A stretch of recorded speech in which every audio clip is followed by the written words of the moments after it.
Welcome to Community in Arabic, a podcast show sponsored by Lipton Yellow Label. We'll be chatting with successful Arabs in the US and Canada and learning about their journey and how they positively impact their community. We are your hosts, Malek Abdulsamad And Anwar Jebran. Welcome to a new episode of Community in Arabic. We're really excited to be talking to Rania Succar. Rania is an immigrant, first-generation immigrant from Syria. She's a business leader with QuickBooks and the founder of Jusoor. Rania, thank you very much for taking the time today. Thank you for having me. I'm excited to chat more with you guys. Great. So Rania, growing up in an immigrant family, would you like to share your experience coming from an immigrant family from Syria, and how was it like? Absolutely. My parents both immigrated to the US. They'd gotten married and moved out here. My dad's a doctor, and so he came for his residency. And so my siblings and I, all four of us, were born in the US. And so it's truly a beautiful thing to grow up as part of an immigrant family in this country. And often I reflect back on how lucky America is to have so many immigrant families that make up the social fabric of the United States. There's just, it blends together so many different social values when you bring in people of different cultures into this country.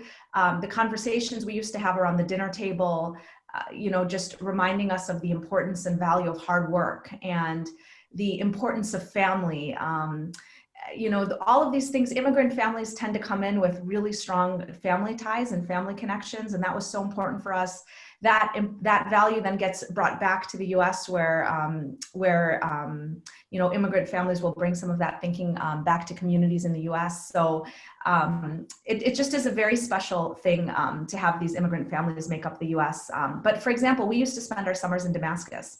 And so we'd go every summer to Damascus, and it made up a huge part of who I am and my identity, because I got to experience what it was like to be in the United States and all the privileges of growing up in the United States in this amazing country. And then to go back and see the amazing elements of a Middle Eastern family, but also to recognize the differences that I was afforded growing up here. So what I saw that was beautiful there was, as I was talking about, the connectivity of the family. Every evening, my dad's family, which you guys will think of very much, having, I'm sure, grown up in Syria, but, in his family, the entire building was owned by my grandfather, who gave each of their sons I see you guys smiling, a unit. And then my mom's family was literally down the street. And so as kids, that was amazing, where you'd literally knock on every door of an apartment building, or the door would open as you went down the stairs, and an uncle would hand you a pear or a peach, and then you'd run over to your grandparents' house. And so that beauty of the family at the core, where every evening the entire set of 50 grandchildren would show up at the grandmother's house to have dinner, is just an incredible thing. And then the closeness of community. You walk, everybody knows every family in that area. Absolutely. And you walk in the street, and the neighbors know you, and the neighbors' neighbors know you. And there's not that element of individualism. In the US, you're surprised if someone knocks on your door. In Syria, you're surprised if you don't get 5 knocks on your door during the day. And so it's a very different life. And so I loved the beauty of getting to experience two very different cultures and the beauty. It also inspired me, though, as throughout my career, to say, what can I do more to create opportunity? Because my cousins in Syria had very few opportunities compared to what I had been given in the United States. And, by the time we were 16, everything in our lives was the same, but at 16, everything diverged. They ended up, the first one would go to college, but the next ones wouldn't, because there was no benefit of going to college. They'd start taking the father's family business and splitting it among 4 sons. The women were getting married very early and having children because there was nothing else to do. And so I was seeing that my opportunities were growing and growing and growing as I got older. My dreams were like just ballooning and mushrooming, and I had so much I wanted to do, and my cousins were getting smaller. And so that created a lifelong passion in me to create opportunities for people and to make a difference. So I attribute so much of who I am today to being an immigrant, and I see so many beautiful things that immigrant families bring back to the United States that keep it feeling so special as a country. So just some perspectives on that question. That's really amazing.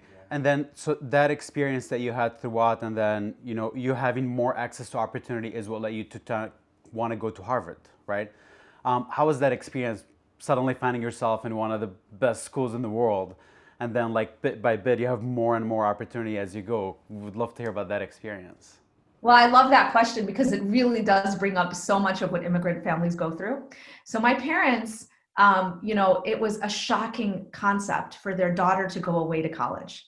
And it was so hard for them to consider. And so they, and they were always worried about the exposure to different, just differences from how they grew up in Syria. And so my dad used to say to me, it was hard. So he used to joke and say, it would take you getting into Harvard for me letting you leave Michigan to go to university. So he set the bar high.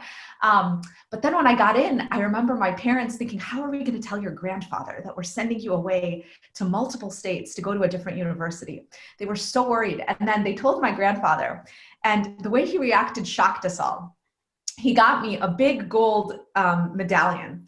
And on it was a surah from the Quran that said, Rabbi zidni ilman, God, may you give me more knowledge or learning. And it was the most shocking thing, but it was such a beautiful moment that they, immigrants were so worried about sending their daughter off to a university, and then it was recognized as such a prestigious thing on the other side of the world, and there was so much pride. So anyway, that when I think of going to Harvard, I definitely think of some of the immigrant experience. Going to Harvard opened up so many possibilities. It was an interesting time for me too, because I came to Harvard and I was very much an Arab American. That's my identity. And it was because growing up, my dad very much, both of my parents were very active in the civic environment around us and very active in the community. On my dad's side, he had founded the he was one of the co-founders of the Arab American Medical Association, which eventually became the National Arab American Medical Association, but he was very active. And so I watched him lead and set that up. And we used to go to travel around the world with NAMA to different conferences. But I was very much part of that Arab American identity. That's who I identified with. And when I got to Harvard, the community there was very much the Arab community, which was very different. I'd go to the Society of Arab Students, and all the students there had come to study at Harvard from Saudi Arabia, from Lebanon, from Jordan. And my identity totally changed. I became an Arab at that point with American connections, but I felt so connected to the Arab world, and it became so part of who I am. So it's part of any university experience where you go in with one worldview because you've been, in the community that your parents created for you, and of course you got at school. And then you go off and you create your own world, and you evolve, and you have so many evolutions during that period about what you want to do. Coming out of Harvard, I had no idea what I wanted to do with my life. I did the next thing that everybody at the time was doing. It's so different today than it was 20 years ago when I graduated. Shocking statement, 20 years ago. But at the time, everybody was going to become an investment banker. And so I went on to become an investment banker, and because I really didn't know what I wanted to do. And so many years later, I developed points of view on what would make me tick and what made me passionate. But, you find at different stages of your life, you uncover more of who you are and what you want to do. But that was a little bit of my Harvard experience. Yeah, that's really interesting, combining all these traits and culture, growing up and then being in a family with leadership and learning how to lead an organization, and of course getting all the skills and knowledge from Harvard. How is it like transitioning into investment banking, and then from that first job into more of the tech world, and of course you started with Google and then Intuit, and then would love to learn more about that transition into that industry. Absolutely. I mean, I really look back at the multiple stages of my career to date, and it's very much been learning more about myself and what makes me tick. And with each role, I've gotten closer to what makes me what's so close to my own identity and what's important to me. And so I went to investment banking. Like I told you, it was the default thing to do. It was one of the best decisions I ever made because it was so incredibly hard. I cried so many nights where, I wasn't good enough, or I truncated decimal and the associate was just in shock that I didn't have that attention to detail, or I didn't have the sources when I built my models. And so I worked so hard, and I was very good at the end, but it took a lot. And I remember I used to cry calling my dad and saying, I did so much work and I produced it and I was so proud. And then the associate or VP I was working with told me it wasn't good enough. And he said, that's okay. It'll make you stronger. He said, that's good. And so that was my foundation. So I always give people the advice that they should go do the hardest thing they possibly can when they're early in their career, even if they don't enjoy it, because you become, I now consider myself a woman of leisure. I work so many hours, I work super hard, but for me, I'm a woman of leisure because nothing phases me anymore. After Merrill Lynch at investment banking, I did something so different than anyone else. Everybody else was going into private equity and hedge funds, and I decided I wanted to go to Dubai to work with McKinsey. And that was very much a whim. I had seen The Economist had run an article, a center section on Dubai at the time, and I remembered McKinsey had done some recruiting on the Dubai office. So I went, and it was the best decision I ever made. Again, early in your career, it's about exploring, it's about diversity, it's about doing things that seem interesting. You want to accumulate multiple different experiences. And so I went to McKinsey, and that was awesome. I got to be the economic advisor to the Crown Prince of Bahrain through our project and That's through this amazing. project. And I got to work in telecom liberalization, and I got to work in a mine, in a aluminum mine, aluminum smelter, and so many amazing things. And so there were very, very formative years. And that's where I connected my passion, my time spent with my parents, with the economics degree I studied at an undergrad at Harvard. And I connected the dots and became lifelong passionate about economic development in the Arab world. And so if you ask me today what I want to do, my passion is to go back and help strengthen economies in the Arab world. I used to say I wanted to be the minister of economy in Syria. I think now I'd like to do something in that same realm, but probably with more influence, because I really want to make a difference on the economies there. So we'll see what that looks like. But my lifelong passion happened there. And so as your career unfolds, you start connecting dots and figuring things out, but you need to let yourself have diverse experiences to get to those realizations. And so you need to let your mind wander a little bit. I then went back to business school at Harvard and the Kennedy School of Government, where I did a joint degree in economic development. So I started, connecting all these things. And then I went back to McKinsey for a few years in Chicago. Very, very boring, but I learned to be a manager at McKinsey at Penn State. Boring because I had gone from economic development to working with underwriting and insurance companies. And so you can imagine the change in mind frame. And then I went to Google for 5 years, had an amazing time, but realized Google was a very big place and everything was cross-functional. And so I owned one piece of the puzzle and I wanted to build things. And as inspiring as the mission of Google was, it didn't talk to me. I really wanted to work on economic development and creating opportunities for people like my cousins. I mean, they're my North Star, because that's what those differences and divergences of experience is what motivates me. And so I found a role at Intuit, which, as many of you know, is QuickBooks, which is for small business, and TurboTax for consumers. And so at QuickBooks, at Intuit, I have the opportunity to lead our financial services work and to build all the fintech offerings. And so that's a ton of fun for me. It's very meaningful, and it speaks to me both from a technology and innovation perspective. All the work we're doing on data science and AI to offer loans to small businesses, and payments processing, and small business bank accounts and cash flow forecasting. We can totally change the game for small businesses who suffer from cash flow problems. 80% of them fail because of a cash flow problem. And if we can solve it through software, we can create tremendous number of jobs and accelerate the economy in a big way here. And all of this, of course, translates into international economies over time. So I've had a great time.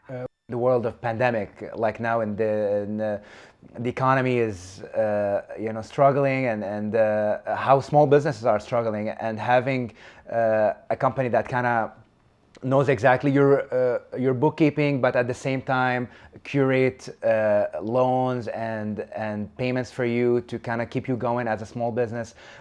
Would love to have a more idea on how is that playing your leadership position right now at Intuit in the pandemic world and COVID?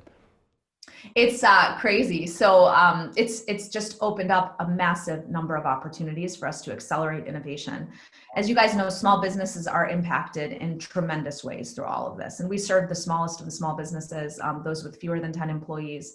And it's been tough. They've had to reinvent themselves overnight to take on different types of work. They've had to go from in-person to e-commerce. Our businesses have needed us more than ever, and they can't accept physical checks anymore. They no longer have loans available. They can't go to the bank to work on transactions. And so what we've had to do, our innovation agenda has probably increased by 10x the speed of which we have to deliver, and it was already super fast. And so we are working around the clock to get small businesses the solutions that they need. It's unbelievably exciting though, because we believe, as I said before, we can change the game for them. Our vision on the fintech side is to put them in complete control of their money. So small businesses today are never paid on time. It leads to not paying themselves through payroll. It leads to not being able to accept new jobs because you don't have enough working capital to buy supplies. They end up bouncing checks because they can't keep track of all the information coming in, and they never have the capital to grow. And we believe we can change all of that through the data in the ecosystem and through the ability to connect all of these from 10 tools to one tool. And so we're having a lot of fun, and we're really imagining the possibilities for small business. And we're so hopeful that as we put these tools in small businesses' hands, we will give them a leg up in the work they're doing to accelerate growth. So. That's really amazing. So, thinking about this and then your experience trying to build opportunity for people in the business world, I can't help but not shift to Jusoor, And I remember first time you and I met, I think it was like 9 or 10 years ago. I had just arrived in the US. And I was I was applying to schools, completely confused. I had about the worst personal statement I could have ever written. And I was just like looking for help, somebody to guide me. I'd never done anything like this. And then my cousin Rania at the time told me that you guys were starting Jusoor, and I heard about the idea. So can you tell us a little about, where did the idea of Jusoor start? And what was the goal for it very, very early on? And how did it evolve a little bit over time? Yeah, I think Jusoor started from the days I used to visit my cousins in Damascus when I saw the opportunity gap, and I was just so motivated to change the game for young people. I remember we used to come spend summers in Damascus, and my siblings used to we used to sit around and watch America Plus all summer long while we were waiting for the lunch we were invited to. And I just used to think there's so much potential of this human capital that we could unlock, all these young people coming. What if each of us ran taught an English class with young people, and you did knowledge exchange, and imagine what this human capital exchange could be. And so I just dreamed of the potential of the expatriate community, which I thought was the biggest asset that Syria had, and an incredible asset to just change the course of the game for Syria. So I had these ideas in my head. And then the Arab Spring happened, or the revolutions in the Arab world. And so I was working at McKinsey at the time, and one of my good friends from McKinsey, who I'd worked with extensively, picked up the phone and called me, and he said, Rania, we've got a project in Egypt. It was just after the Egyptian government had fallen. We've got a project in Egypt. Why don't you come over and let's work on developing a strategy for them to rebuild the economy? So I spent 2 months in Dubai at the time, and we were working on perspectives on how Egypt could rebuild. And one of the 9 strategies we had come up with was engaging the expatriate base, because the entire Arab world is the same dynamic as Syria does, which is so many expatriates outside versus inside. And I recognized what was possible. So this idea was in my head. Right around that time, in March 2011, the Harvard Arab Alumni Association, which is the organization I had co-founded before Jusoor, held our annual conference in Damascus, and I was the chair of that conference. So actually the conference was March 17th, 2011, which was very much the first day of the first protests in Syria, which got the whole revolution going. And I was, in fact, we were in the palace because we had the first lady being the keynote speaker. That's just that doesn't really tie to the story. But anyway, so it was, quite a memorable weekend as you think about it all unfolding. Anyway, at the time, I had gotten together, there had been 300 amazing Arabs from the Arab world, and many of them Syrians, who came to this conference. And I met some amazing people. Among them became the future co-founders of Jusoor. And we were in a taxi ride with one of the future co-founders of Jusoor, Rania Succar, riding back from Petra back to the airport in Damascus. And we were exchanging all these thoughts of the potential for Syria. She was working at MBC Al Arabiya in investing and venture capital, and she was dreaming of the industries she wanted to build for Syria and Damascus. We exchanged all these thoughts about what was possible and what we could do. So that was another seed. So as you found something, there are all these seeds that come into your mind of what's possible, and you keep thinking about them, and your brain keeps working. And so I came back from Damascus after that conference, and I had just started typing on my computer the possibilities. I wanted to call it the Syrian network or something stupid like that. And so I type all these ideas of what it could be in my Google Doc.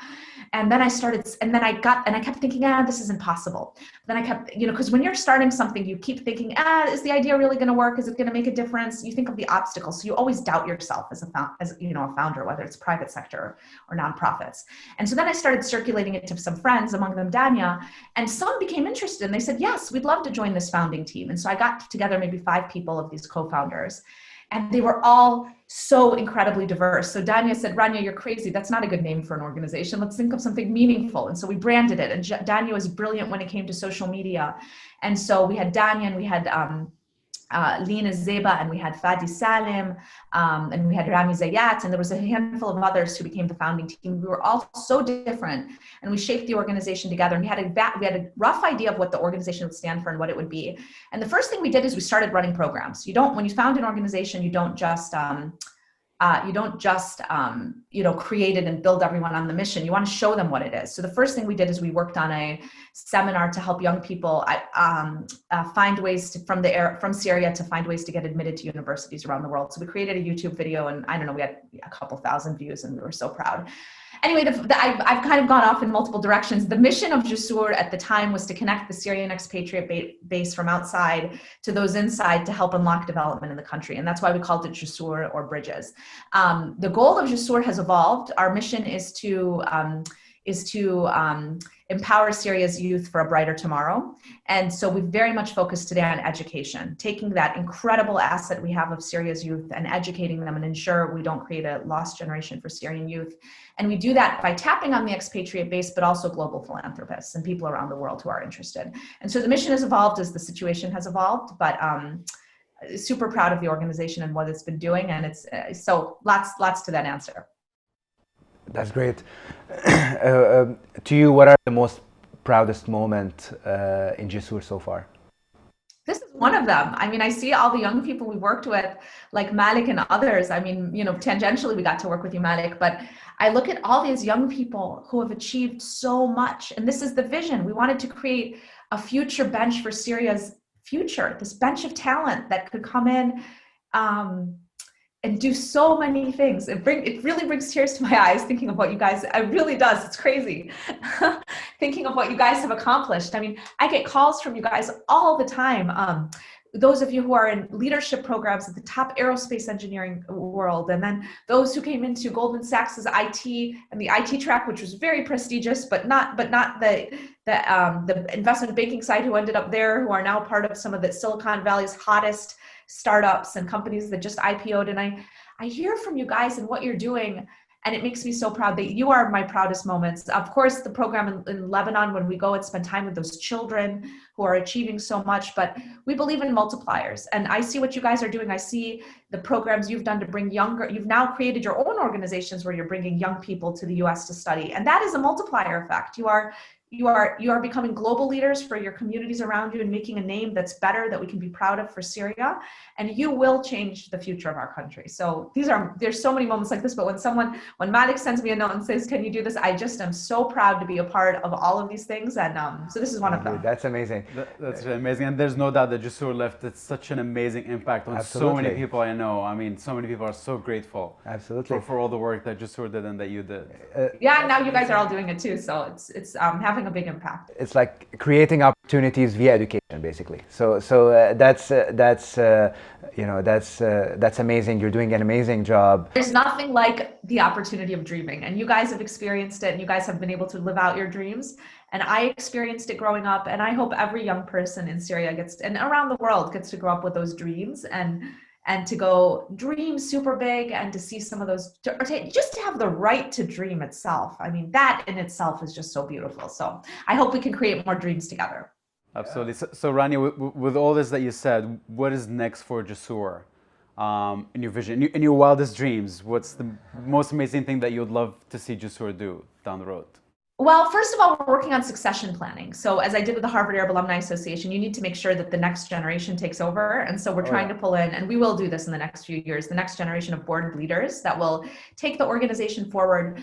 My dream for Jusoor is always that it would be an incredible institution that would live on. I imagined in every national capital around the world, you'd have a Jusoor building that would be endowed and invested. This was my dream when we started. The world has changed so much. Syria and the Arab world has changed so much in the last decade, unfortunately. And I'm an optimist, and I know all of you are to the core. And so we're also hopeful that we'll be able to change the course. So I'll speak of my previous dreams, but there'd be an institutional building in every one of these places that was deeply endowed. And similar to these impressive scholarship organizations, Chevening and all of these, we'd have a pipeline of students that we'd continue to invest in. And it would be a multiplier effect where all of the people who'd benefited from Jusoor would become incredibly successful and connected, and would give money back and would bring their networks to it. And so it would just keep growing and growing. And so we'd build on that initial base of the strength of Syrians outside Syria to change the course of the future. So that's on education. And then my dream is that many of the people who'd been helped would go back and make a big difference for the country. And so you'd start building strength in institutions, architects and business people and research and doctors and lawyers. And so Jusoor could play a role in supporting economic investment. In many of the countries we studied when we founded Jusoor, and some of our dreams for Jusoor early on is you could create diaspora bonds where people would be willing to have a slightly lower rate of return to give back to their country and to invest. And so there's so much that we could do with this organization as depending on how the world evolves. That's such an amazing mission. Yeah, so with all this inspirational journey and all this positive impact on your smaller community here, the community overseas, and we would love to get some of your advices or tips for Arab immigrants coming to the U.S. or just starting early with their career. With big dreams and big aspirations. Would love to hear your advice to them. One, hard work. I mean, you got to get in here. You got to roll up your sleeves. You're not too good for anything. Just get in there and work hard. So that's number one. Two, I've watched these young Arab immigrants come here, all of these Jusoor students in particular, and I've watched their incredible resilience. And they get hit with these really big obstacles, these huge bills, the inability to work when they're in school. How are they going to make ends meet? Income they thought they had from abroad that's not coming anymore. And I've watched every single one of them figure it out. And so it's resilience. It's not, having people you can ask questions to, networking, just digging in and making it happen. I've watched you all do it. I'm confident you'll all continue to do it. So just have faith and keep pushing yourself. Networks, build networks of people you can talk to and ask questions and tap and get advice from. And that's just when you meet someone, don't be afraid, don't be embarrassed, go up and build a relationship. Continue to nurture that relationship over time by sending a text or sending an email or just checking in or giving your, asking for advice. And then diversity of experience, try very different things, open up your mind to different experiences. That will help you think differently. That will help you think about opportunities differently than you ever have before. So those are the things I would say. Well, one last question that must be on so many people's minds as they hear your story. Where do you find the time to do all you do? It's crazy. It's really hard. I've got two kids now. We have a 7-month-old who was born during COVID, and my almost 3-year-old daughter, she's a huge personality, so a lot of fun. And then my job is super busy. I mean, it's a lot. I've got a lot going on, and for example, my parents are here and all of that. How do you find time? One, you get very efficient. When I first got married and met my husband, we got married 5 years ago. So I had a lot of independent, individual solo time in my life. I said to him, I have to find 30% efficiency in my life so I can spend time with you and give nothing up. That was my dream. And then when we had our first daughter, I looked for 30% more efficiency. But, you find opportunities. You can outsource a lot of things. So, never go to the grocery store. We've got a bunch of amazing people helping us. You get organized. You figure out how you can get help from people. You set up, my husband and I partner on a lot of things. We cook together, we do the dishes together, we make it all happen. So there's that. And then you do the things that are most important. So you say, for example, in my board work, I like to go very deep and spend time. And so I like to do engagements like Jusoor, where I really feel like I have an impact. And I'm less the kind who wants to be on multiple boards and give more what I'd consider superficial advice, because you just don't have time. And so, you find the things that matter most to you and you say yes to them, and you learn to say no to others. But it's hard. It's a lot of juggling, but you figure it out. And just expanding on this point, very interesting. Just, of course, as an Arab woman and as a leader and as a mother raising a family, what's your tip to somebody, to an Arab woman or women in general, that they aspire to be a leader, but they have a family at the same time and they're raising their family, to that detail exactly? I don't think I've given up anything. I have a nanny from, frankly, 7 a.m. to 5:30. So I see my kids from 5:30 to 8:30 when I put them to bed and on the weekends. And then it's such an inspiration for the kids to see you doing all of this, because they get fresh thinking, they get fresh perspectives, they get motivated, their own dreams become bigger. And so I don't want to give up anything. I want to cook dinner because I want my children to grow up with all the same Arabic food that I grew up with, and I want them to have the healthy food. And so I'm not very good at giving up anything. I want to have it all. I want to do all of these things, but I think you can with the right help, with the right people around you. Syrian moms. So my mom and dad are here organizing me a few times a year where they're just, they're process engineering my whole life, and it's great. So as long as you've got a Syrian mom and dad backing you, like I do with my parents, they will help you figure out a way to make life work. They're amazing. So I think it's totally possible, and it's a great thing for the kids to have, a mom and a dad, but a mom and, who is doing all of this that they can look up to in addition to their dad, who's got a busy career. I really love this, and you said it best, is find what you love, find what you value, and then you'll figure out how to do it, right? Absolutely. It gives you meaning and purpose. Jusoor is a big part of my soul, and it gives me so much meaning and purpose and sense of doing something that matters. Absolutely. Well, Rania, we can chat forever, but we're gonna let you enjoy the rest of your weekend. Thank you very, very much for sharing your story, for being here with us today, and look forward to meeting in person after all this craziness unfolds. Look forward to it too, and thank you guys for the great conversation. I enjoyed it. Yeah, such an amazing conversation. Thanks so much, Rania, and looking forward for more conversation in the future. Me too. Looking forward to meeting in person. Thank you. Thank you for tuning in. We hope you enjoyed the episode. Please visit our website to vote for your favorite story. And don't forget to follow us on social media and subscribe to our podcast. Together